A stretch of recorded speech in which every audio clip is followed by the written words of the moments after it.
Hello my dear children. நம்ம இப்போ chapter 7ல sum number 12 discuss பண்ணலாம். Sum number 12ல Nadia Textiles Limited forfeited 100 shares of 10 each இருக்கு. இதுல புதுசா 8 rupees called up கொடுத்திருக்கு. On which Mayuri paid application and allotment money of 6 rupees per share. இது வரைக்கும் உள்ள சம்மில் 100 shares of 10 each அவ்வளவுதான் இருக்கும். இந்த 8 பேர் கால்டப் 8 கால்டப் இது வந்து புதுசு. இந்த மாதிரி கொடுத்தால் என்ன அர்த்தம் அப்படின்னா, ஒரு வேல்யூ ஆஃப் ஷேர் 10 rupeesல கம்பெனி இதுவரைக்கும் கேட்டிருக்கிறதே 8 rupees தான். இன்னும் ஒரு 2 rupees 10ல 8 கேட்டிருக்காங்க, இன்னும் 2 rupees பாக்கி இருக்கு, இன்னும் கேட்கணும். அதுக்கு முன்னாடியே forfeiture நடந்துருச்சு. ஒரு share holder Mayuri application allotment money 6 rupees கொடுத்துட்டாங்க. கம்பெனி கேட்டது 8, அதுல 6 rupees கொடுத்தாச்சு, 2 rupees கொடுக்கலன்னு அர்த்தம். அதுக்கப்புறம் கம்பெனி என்ன பண்ணிட்டாங்க, forfeit பண்ணிட்டாங்க. 100 sharesையும் 2 rupees கொடுக்காததுனால forfeited. அதுக்கப்புறம் ஆஃப் these அப்படின்னா இந்த 100 shares forfeit பண்ணதுல 75 shares were reissued. 100 shares forfeited, 75 shares reissued to Soundarya by receiving 7 per share. ஒரு ஷேர் எவ்வளவு? ஆக்சுவலி அதோட வேல்யூ 10, ஆனா கம்பெனி கேட்டது 8 rupees தான்னா இதுவரைக்கும் அதோடைய வேல்யூ 8 rupees தான். அந்த 8 rupees ஷேரை 7 rupeesனு கொடுக்கறாங்க. by receiving 7 per share paid up. 7 ரூபாய் வாங்கிட்டு as 8 per share, அதாவது by receiving 7 rupees per share paid up as 8 per share, அதாவது 8 rupees paid up பண்ண மாதிரி 7 rupees வாங்கிக்கிறாங்க. 7 rupees வாங்கிட்டு 8 rupees கொடுத்த மாதிரி ட்ரீட் பண்றாங்க.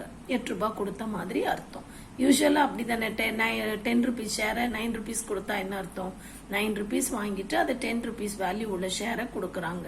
அதே மாதிரி இது 8 rupees உள்ள ஷேரை 7 rupeesனு கொடுத்துட்டாங்க. by receiving 7 rupees per share paid up as 8 per share. இப்போ நம்ம ஜேர்னல் எழுதணும். எப்படி எழுதணும்? ஃபர்ஸ்ட் ஜேர்னல் உங்களுக்கு தெரியும், forfeitureக்கு ஷேர் கேபிட்டல் அக்கவுண்ட் டெபிட், அதாவது ஈக்விட்டின்ற வேர்டு இல்ல, அதனால நான் எழுதல. ஆனா நீங்க ஈக்விட்டி ஷேர் கேபிட்டல்னு எழுதினாலும் தப்பு இல்லை. Share capital account debit to எது கொடுக்கல? அப்ளிகேஷனும் அலாட்மெண்ட் மணி 6 rupees கொடுத்தாச்சு. ஒரு கால் கேட்டிருக்காங்க 8 rupeesல 6 rupees கொடுத்தாச்சு, இன்னும் ஒரு 2 rupees கால் மணி தரல. அது போக இன்னும் ஒரு கால் இருக்குன்னு அர்த்தம். இப்ப 10 rupeesல 8 தானே கால் டப், அப்ப இன்னும் ஒரு 2 rupees கால் பண்ணுவாங்க. சோ இதை நம்ம ஃபர்ஸ்ட் கால்னு வச்சுக்கலாம். ஃபர்ஸ்ட் கால் எது கொடுக்கலையோ அது. அடுத்தது forfeited shares எழுதுறோம். எத்தனை ஷேர்ஸ் forfeitedோ அதை நீங்க இங்க நரேஷன்ல 100 shares forfeitedனு எழுதுங்க. ஒரு ஷேர் எவ்வளவுன்னு நம்ம எழுதுவோம். யூசுவலா இங்க 10 எழுதுவோம். இப்ப நம்ம 10 எழுதக்கூடாது. கால் டப் கொடுத்துட்டாங்கன்னா 8 ரூபாய் தான் எழுதணும். இங்க ஆக்சுவலி எவ்வளவுனா கால்ட் அப் வேல்யூ தான் நம்ம எப்பயுமே எழுதணும். ஆனா எல்லா சம்மிலையும் கால்ட் அப்பே ஃபுல் வேல்யூ 10 rupeesமே இருந்திருக்கும், அதனால நம்ம 10 போட்டோம். ஆனா இதுவரைக்கும் கம்பெனி கேட்டது கால்ட் அப் 8 தான் அப்படின்னா நம்ம இங்க எப்பயுமே 8 தான் போடணும்.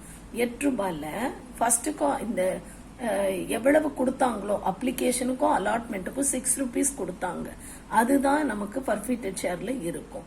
அப்ப 8 rupees கால்ட் அப்ல 6 கொடுத்துட்டாங்க. ஃபர்ஸ்ட் கால் எவ்வளவுனா 2 rupees. புரிஞ்சுதுங்களா? இது வரைக்கும் கம்பெனி கேட்டது 8 rupees, அவங்க கொடுத்திருக்கிறது 6. அப்ப எவ்வளவு கால்? 2 rupees கொடுக்கலைன்னு அர்த்தம். இது கொடுக்காதது, இது கொடுத்தது. இப்ப இதை நம்ம இதோட 100 sharesோட மல்டிப்ளை பண்ணுவோம். சோ மல்டிப்ளை பண்ணீங்கன்னா இது 100ஓட பண்ணோன்னா 800, இது ரெண்டும் கிரெடிட்ல இருக்கு. சோ 200 600 ஒரு ஷேருக்கு எழுதிட்டு நீங்க மல்டிப்ளை பண்ணிடுங்க. அடுத்தது ஜேர்னல் 75 shares were reissued. எத்தனை ரூபாய்? by receiving 7 per share. Bank account debit, forfeited share account debit to share capital Journal எழுதுவோம். பேங்க்குக்கு எவ்வளவு மணி வந்திருக்கு? 7 rupees ரிசீவ் பண்ணிருக்கோம். அடுத்தது ஷேர் கேபிட்டல்ல இப்ப அதோட வேல்யூ என்ன? 8 ரூபாய் தான் அந்த ஷேர். அந்த 8 ரூபாய ஷேரை 7 ரூபான்னு கொடுத்துட்டோம். அப்ப லாஸ் எவ்வளவு? இன்னும் ₹1. ஸோ ₹1 பர்ஃபீட்டட் ஷேர்ல எழுதுறோம். இதை நீங்க மல்டிப்ளை பண்றது 75 ஷேர்ஸோட. அதனால தான் நீங்க பிராக்கெட்ல நெரேஷன் எழுதும்போது 100 ஷேர்ஸ் பர்ஃபீட்டட், 75 ஷேர்ஸ் ரீஇஷ்யூட் அப்படின்னு எழுதிக்கோங்க.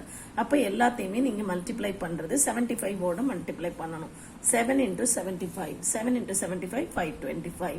அடுத்தது 1 into 75, அப்போ 75. இது ரெண்டுமே டெபிட்ல இருக்கிறதுனால டெபிட்ல. அடுத்து 75 into 8, 75 into 8 600 கிரெடிட்ல எழுதிட்டோம். இப்போ total debit equivalent to credit வந்துடுச்சு. அடுத்தது பர்ஃபீட்டட் ஷேர் டு கேபிட்டல் ரிசர்வ் எழுதுவோம்.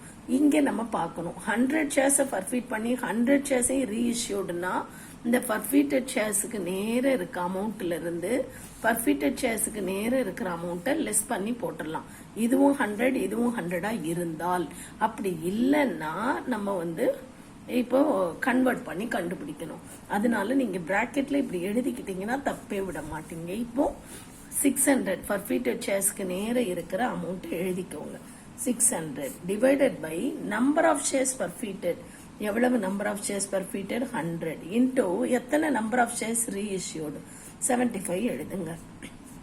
எழுதிட்டீங்கன்னா உங்களுக்கு 450 வருது. இதுல இருந்து இந்த 75 லாஸ மைனஸ் பண்ணிடுங்க. அப்ப 75 மைனஸ் பண்ணீங்கன்னா 375 வரும். இந்த 375 இங்க எழுதிடுங்க.